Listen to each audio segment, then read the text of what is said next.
Hello again. The beach bum astrologer is still on the beach.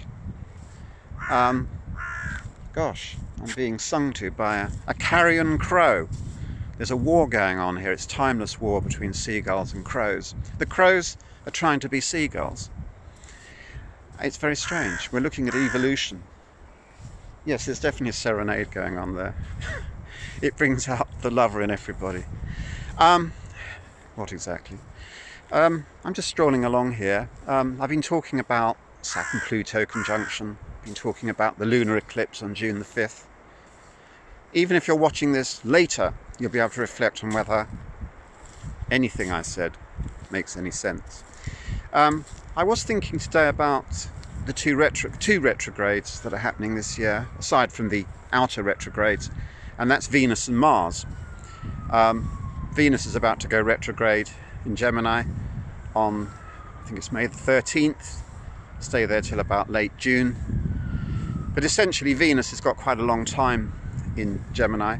And then you've got Mars going into Aries soon, going retrograde in September, staying retrograde till about mid-November. You'll have to check the details. I'm not scripting these talks, I'm just speaking off the top of my head. But it's basically true what I'm saying. So what does it actually mean, if they mean anything? I mean, Venus retrogrades in personal charts usually affect relationships in some way, shape or form, not always badly. For Gemini, there'll be preoccupation with image at the moment, with the way you're projecting, aside from any other consideration, because Venus also represents money, lifestyle. So people like Boris Johnson and Donald Trump, they're Geminis.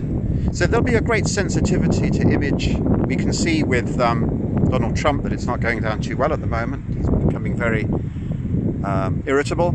He's storming out of press conferences. I'm just about to go into a puddle. But in its most benign form, Venus retrograde can extend a period of personal development, particularly working on image. I mean, I started doing these videos, I'm a Gemini, I started doing these videos in the hope of just reaching a larger public. And in many ways that's very Venus in the first house, Gemini. In the broader terms, very broad terms, this extended stay of Venus in Gemini puts it in an inconjunct sign with Pluto and with Jupiter, so that in the very broadest sense you could say that relationships are not in the best place at the moment. There are certain things that we're having to live with that we cannot reconcile, and this is very broad brush astrology, but the timing is sort of almost exquisitely appropriate given that so many of us cannot see the people we want to see, that we're confined to our homes. I know that there's some easing going on, but I'm afraid we better get used to the idea of some reversals there. I'm not saying it's not going to get better, but the timing is very appropriate. And as for the Mars retrograde, that's perhaps more problematic. Mars will be in Aries, that's a very strong Mars. We say that because Mars rules Aries. So in astrology, we say it's a dignified placement for that planet. And normally, it's a good sign if you want to get things done. It gives you greater strength, determination, and sometimes the aggression to get things done, you know, breaking eggs and things like that. The only problem from a broader sense with this extended stay in Aries, I mean, it goes into Aries in June and will stay there till early January, so that's a very long time, half a year, almost, but not quite, of outer proportions. But the problem along the way is that Mars forms squares with Pluto and Saturn, and this is very frustrating. It indicates, as I said about the lunar eclipse and the Saturn-Pluto conjunction, that it would be very, very unwise to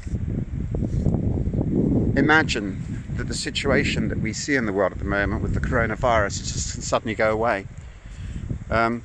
With Mars going retrograde, there is the great risk of doing things precipitately, of leaders getting carried away with themselves because perhaps they're thinking about the economy too much, although someone's got to think about the economy. But Mars square Pluto usually leads to quite eruptive situations because Mars wants to be doing something but is somehow blocked or thwarted by circumstances beyond the immediate control. Pluto can be a very destructive sign, but sometimes it can be a corrective sign, so that people want to go one way, but the situation is demanding that another way is found. And I will add these retrogrades to the other videos that I've done, which alert people to be very cautious this year. I stick to what I've said before, that 2021 is looking more positive for easing out of what we call lockdown at the moment. And the Venus and Mars retrogrades support the outer planetary patterns. They don't bring the situation, but they support the general view that we must be cautious, restrain our natural urge to get out there. I mean, it's easy for me to say in this situation with the sea, you know, sea behind me there, wind turbines 10 miles off. How lucky am I? But the fact of the matter is we're all living under some strain at the moment, worrying about money, and Venus also represents money, worrying about our futures and all sorts of other things besides. But the situation will gradually improve. It's getting breezy now. You probably can hear it on the phone. Sound effects. Thanks for listening. Have a lovely day.